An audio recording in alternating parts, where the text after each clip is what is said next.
Hello and welcome to Fast and Factual on Firstpost, where we get you the top 50 stories from around the world. I'm Alison LaGrange, coming to you live from Durban, South Africa. Let's begin. In our top stories, Lebanon is on alert as Israel has vowed to give a strong response after a rocket strike in the disputed Golan Heights region. India has issued a travel advisory for its citizens in Lebanon as tensions rise. The US, UK, Germany and Italy have also asked their nationals to leave the country. At least 11 countries have urged their people to avoid traveling to Lebanon. Meanwhile, Iran has warned Israel against attacking Lebanon. Iran says that Israel would be making a great mistake if it is planning any action. The remarks came from Iran's new president, Masoud Pezeshkian.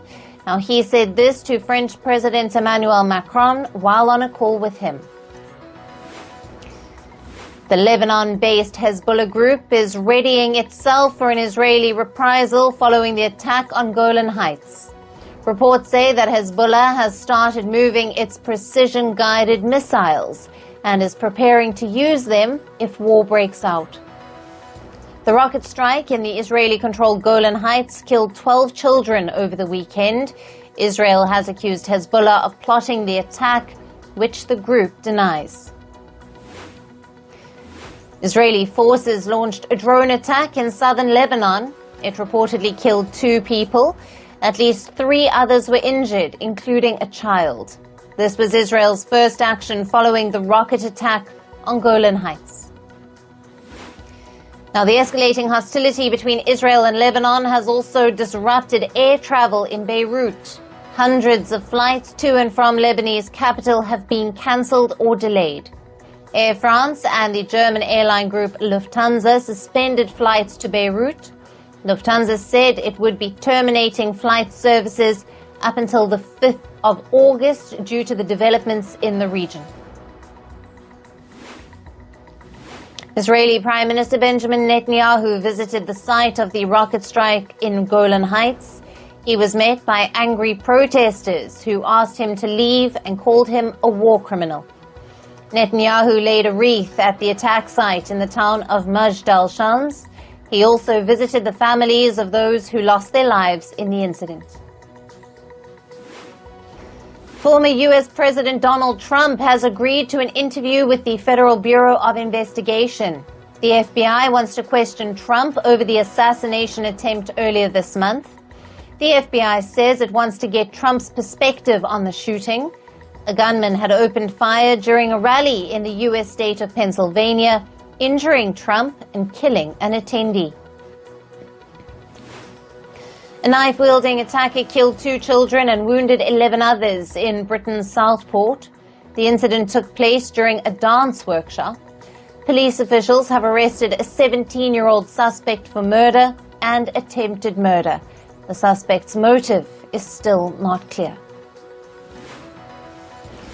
Venezuelans are protesting after the country's electoral authority declared Nicolas Maduro the winner of the presidential election. The Venezuelan opposition claims that the election was rigged. Protesters took to the streets and they even toppled a statue of Maduro's predecessor, Hugo Chavez.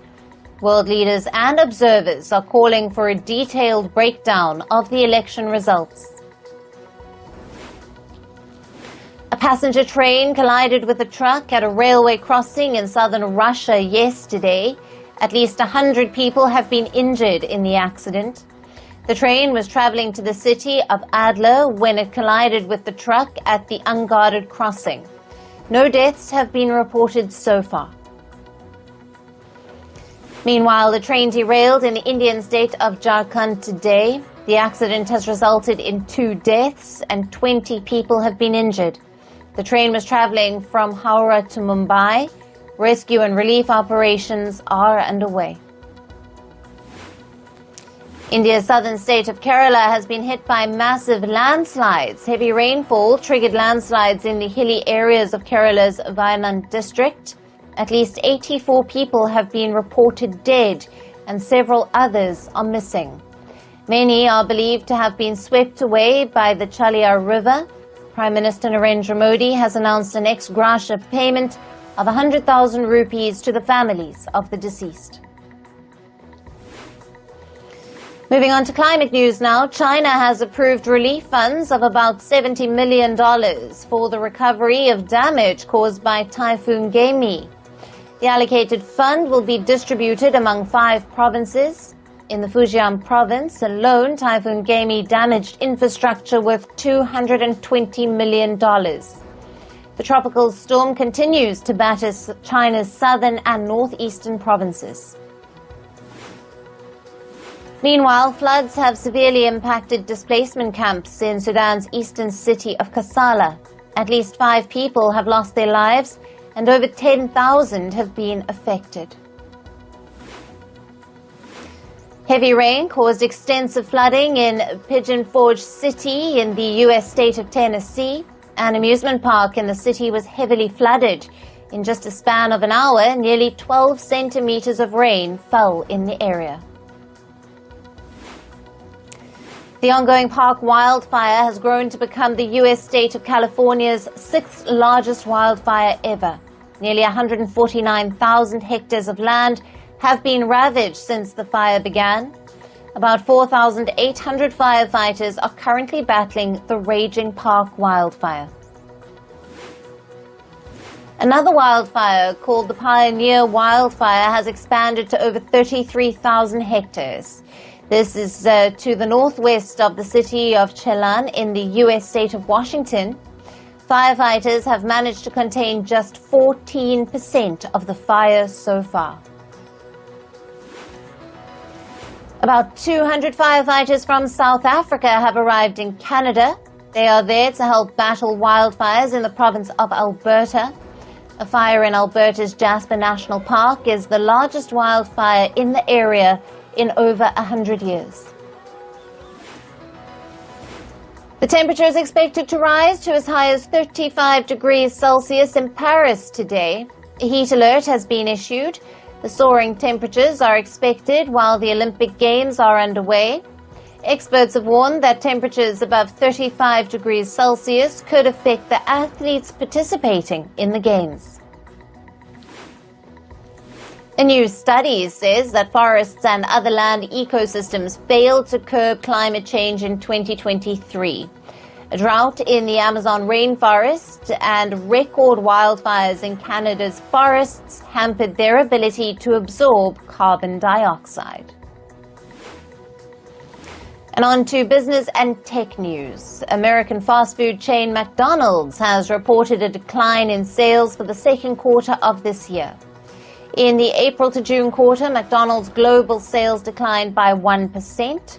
This is the first time the fast food giant has seen its global sales drop in over 3 years. Persistent high prices have been attributed to this decline. Many fast food chains, including McDonald's, have launched low-cost meal offers to cater to inflation-hit consumers. A U.S. court blocked a new rule requiring airlines to disclose all fees at the time of booking. The court said that the government overstepped its authority by bringing the regulation. The rule was introduced by the U.S. Transportation Department in April. It was aimed at helping consumers avoid unexpected fees like service charges or baggage fees. Major American airlines had sued the government to block the rule. Meanwhile, America's Delta Airlines is reportedly planning to seek compensation from Microsoft and CrowdStrike. The airline was among the millions hit by a computer outage earlier this month.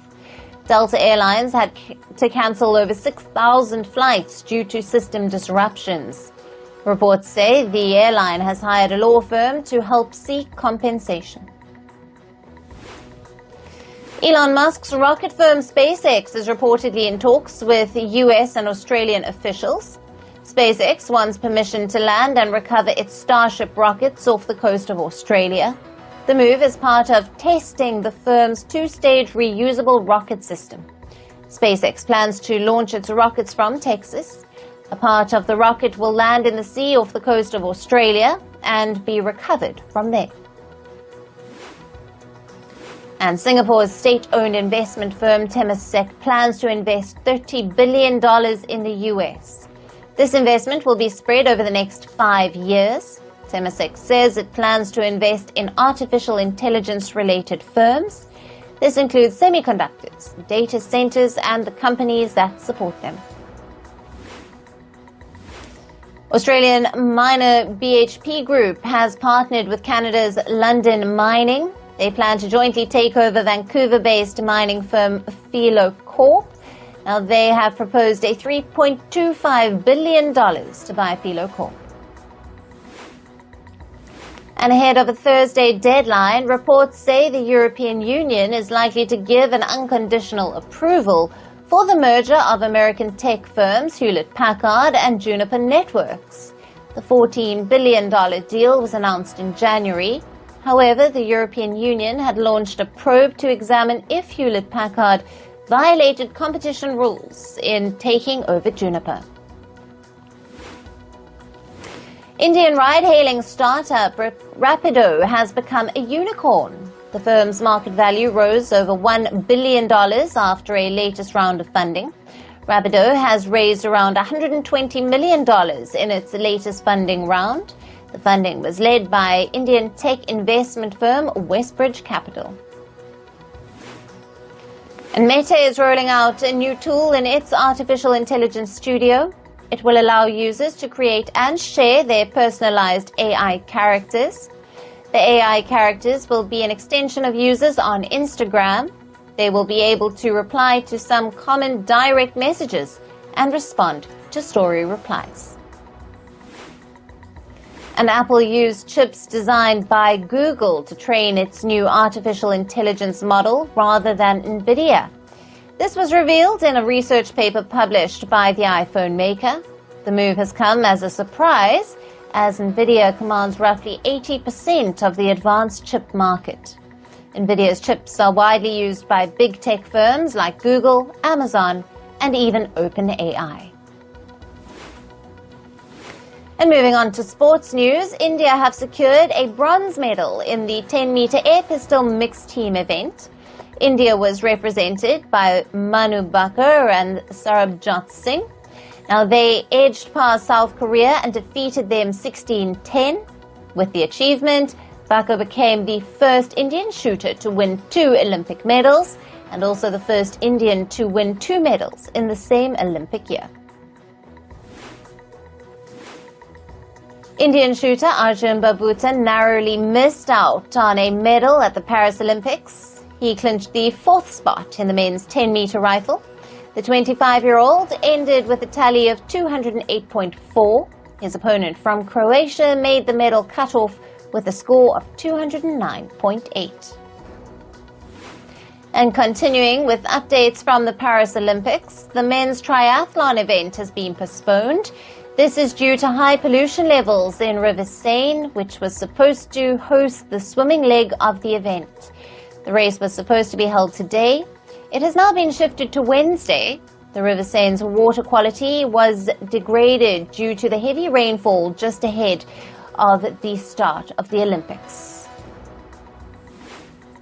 And in the men's tennis singles at the Paris Olympics, 2 of the tennis greats, Novak Djokovic and Rafael Nadal, locked horns yesterday. Djokovic crushed Nadal in round 2 and secured a straight-set victory.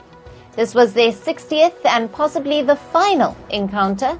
Serbia's Djokovic secured a 6-1, 6-4 victory over Nadal. Indian shuttlers Chirag Shetty and Satwik Sairaj Rankireddy advanced to the quarterfinals of the badminton men's doubles at the Paris Olympics. Satwik and Chirag will finish inside the top 2 of their Group C. This is because 2 of their opponents were eliminated. Satwik and Chirag are now the first doubles pair from India to qualify to the quarterfinals in the Olympics. And Egyptian fencer Nada Hafez reveals that she competed at the Paris Olympics while 7 months pregnant. She won her first match but was knocked out in the last 16. Proudly sharing her journey on Instagram, Hafez said that she felt like she was competing with her unborn baby. This was her 3rd appearance at the Olympics, and she expressed immense pride in her achievement. In football, French striker Kylian Mbappe has reportedly agreed to buy second division club stud Malherbe Khan. The deal's worth over $21 million. The Real Madrid forward will own majority of the shares of the club. Mbappe, at 25, is all set to become one of Europe's youngest club owners. In cricket, Afghanistan is set to play New Zealand in a one-off test match in September. The match will be held at the Greater Noida Sports Complex ground in India. This will be the first encounter between the two teams in test format. The Afghanistan versus New Zealand match will be held from the 9th to the 13th of September. And India is set to host the Men's Asia Cup 2025 edition. This was announced by the Asian Cricket Council, or the ACC. The tournament will be played in a T20 format. India are the most successful team in the competition, having won it 8 times. The exact dates of the tournament are yet to be decided. In Formula One, Ferrari driver Carlos Sainz is set to race for Williams from the 2025 season. Sainz will join them on a 2-year contract. He has been on the lookout to join a different team since Ferrari announced that they will replace him with Lewis Hamilton. In entertainment news, starting with Taylor Swift, over 50,000 Swifties gathered at a hilltop in Munich to enjoy Swift's concert. They were outside the stadium where she was performing. In sweltering heat, fans gathered with their umbrellas and food to catch a glimpse of the pop star. And Megan Thee Stallion will perform at Kamala Harris's presidential campaign in Atlanta. Stallion took to her social media to express her full support for Harris. She has joined the club of musicians who have come out in support of Harris's bid to become the Democratic presidential nominee in the upcoming election. And Katy Perry has announced the release date for her upcoming single Lifetimes. It will be released on the 9th of August with a music video. She took to social media and posted the update holding a futuristic heart. On the Jimmy Fallon show, singer Nick Jonas spoke about how Indians fondly refer to him using a special nickname. Fans of Indian actor Priyanka Chopra, who Nick Jonas is married to, refer to the singer as brother-in-law. The singer also said that he likes the tag given by Indians. Meanwhile, Priyanka Chopra is currently in Australia shooting for Bluff. She visited a homestead at the Gold Coast where she met a koala named after her. The actor took to her social media account to express her happiness and utter surprise. Actor and singer Selena Gomez said that she is fed up with people commenting on her changing looks. She shut down the ongoing plastic surgery rumors about her on social media. Gomez revealed that she was on stripes because of a flare-up and asked people to leave her alone. American comedian and actor Tiffany Haddish's Zimbabwe supermarket video has stirred quite a controversy. The video showed her strolling through a supermarket store in Harare, and in disbelief, she said how there was a humongous grocery store in Africa. However, Haddish was called out on social media for having a colonized view of Africa. Many users also pointed out America's misguided perception of Africa. And actor Josh Hartnett is excited to play the role of a shrewd serial killer in the film Trap. He says it is unlike anything else he has played in his career. Hartnett has previously starred in films like Black Hawk Down and Pearl Harbor. Ridley Scott says that he did the biggest action sequence in Gladiator 2. He says it is larger than anything he has done in his career. The film will release on the 22nd of November. And Johnny Depp paid tribute to his former Pirates of the Caribbean co-star who died due to a shark attack. He took to social media and wrote that Tameo Perry had a huge heart and a zest for life. Perry died in June this year, leaving behind his wife, Emilia Perry. And that's all on this episode of Fast and Factual. Thank you for watching. Stay tuned to Firstpost.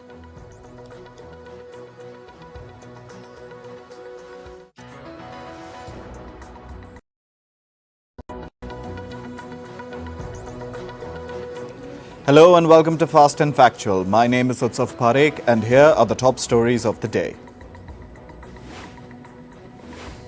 Lebanon is on high alert as Israel has vowed to give a strong response after a rocket strike in the disputed